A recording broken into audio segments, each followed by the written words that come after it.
बाबा, आज येताना बासुंदी घेऊन या ना. अगं, कालच आपण आईचा वाढदिवस होता म्हणून आणली होती ना. ऐकलं, गोकुळची बासुंदी पुन्हा खावीशी वाटतेय.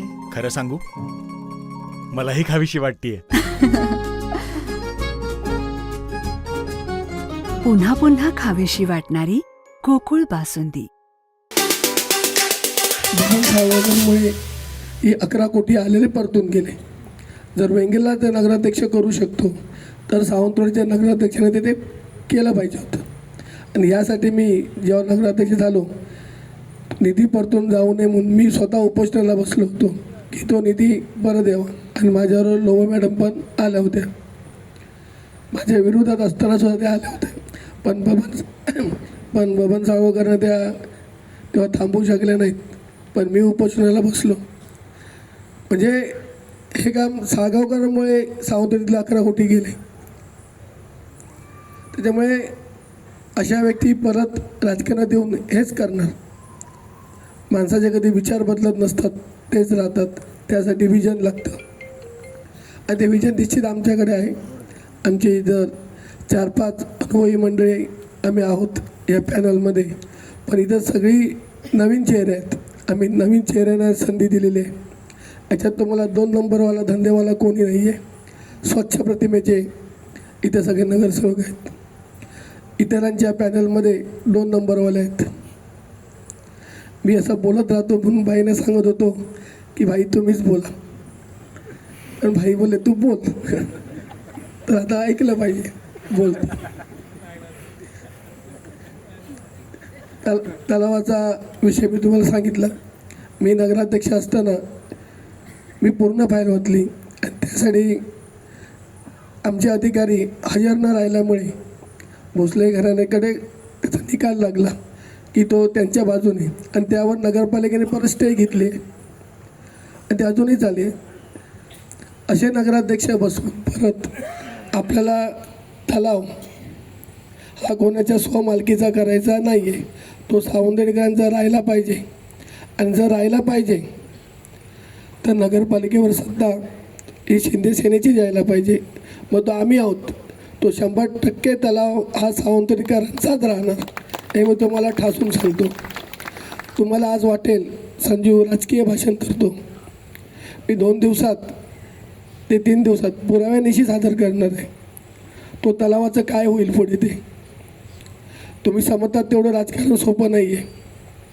मल्टीस्पेशालिस्ट हॉस्पिटल बाईने 40 कोटी रुपये आणले, आज अडकून आहे.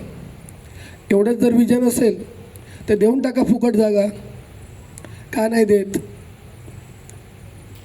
एवढ्या अटी शर्ती घालून ते हॉस्पिटल कसं होणार?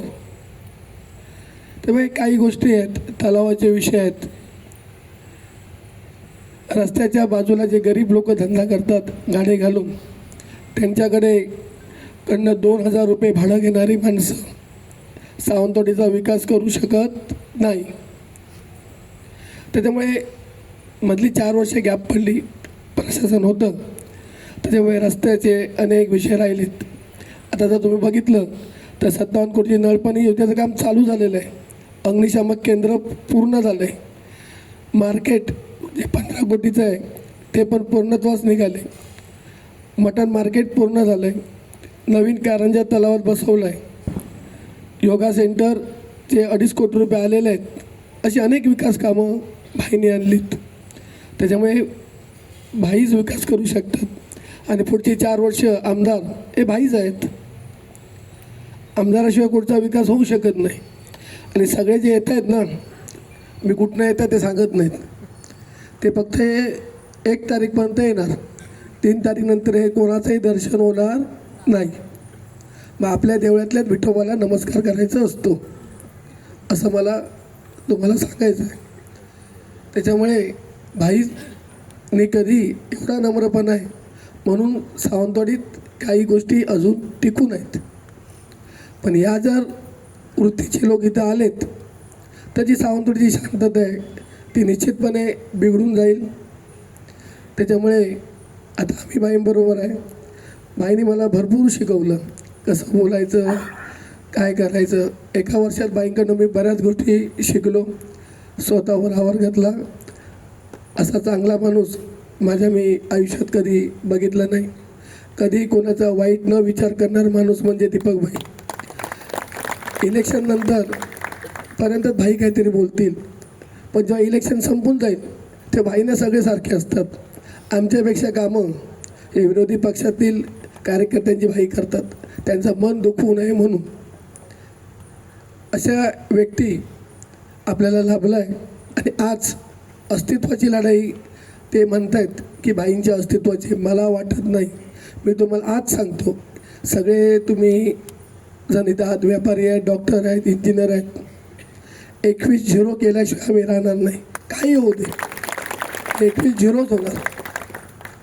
मराठी बोलता येत नाही, चला आम्ही मान्य करतो. लिहिता तरी आलं पाहिजे, वाचता तरी आलं पाहिजे. उद्या एखादा नगरपालिकेने जर ठराव केला, बाजूला पाहिजे सांगणारा, मग तो त्याला इंग्लिशमध्ये सांगणार, मग त्यांना कळणार. असं कधी नगरपालिका चालत नाही. गरीब लोक आहेत सावंतवाडीत. तुम्ही जर झिरगामध्ये कधी जाऊन बघा किती गरिबी आहे. 70% लोक कसे राहतात. वाटेत कोण थांबवणार हो. यांचा हात पकडू शकतो आम्ही, यांचा आम्ही हात पकडू शकतो रस्त्यावर. थांबा, हे तुम्ही काय केलं. बाकी कोणाचा पकडणार हात. तुम्ही थांबवू शकत नाही आणि घरामध्ये जाऊ शकत नाही. आमची दारं काय मोकळी असतात. 7 वाजता लोक माझ्या घरी येतात, 6:30 वाजता ग्रामीण भागातनं गाड्या येतात ना, 7:30 वाजता आमच्याकडे चहा तयार असतो सगळ्या कार्यकर्त्यांसाठी, लोकांसाठी. आमची दारं उघडी असतात. तुम्हाला तिकडे जायला परमिशन घ्यावी लागेल, अपॉइंटमेंट घ्यावी लागेल. डॉक्टरनी त्या दिवशी मला बोलवलं नगरपालिकेत. मी 2 मिनटात पोचलो. समोरच्या व्यक्तींना तुम्ही बोलवू शकता, ओ कुठे आहात तुम्ही, या. तुम्ही नाही बोलू शकता. डॉक्टर नीता मॅडमना बोलवू शकता 2 मिनटात या म्हणून. आपल्याला लोकप्रतिनिधी असा पाहिजे किंवा नगराध्यक्ष असा पाहिजे की आपण त्याला कधीही फोन करू शकतो, कधीही बोलवू शकतो, कधी थांबवू शकतो. आणि अशा लोकप्रतिनिधी म्हणून आमचे नगराध्यक्ष मॅडम आहेत. आम्ही त्यांच्या सपोर्टला आहोत आणि येणारी पुढची 5 वर्ष आम्ही योग्य पद्धतीने हाताळू असं तुम्हाला मी आश्वस्त करतो.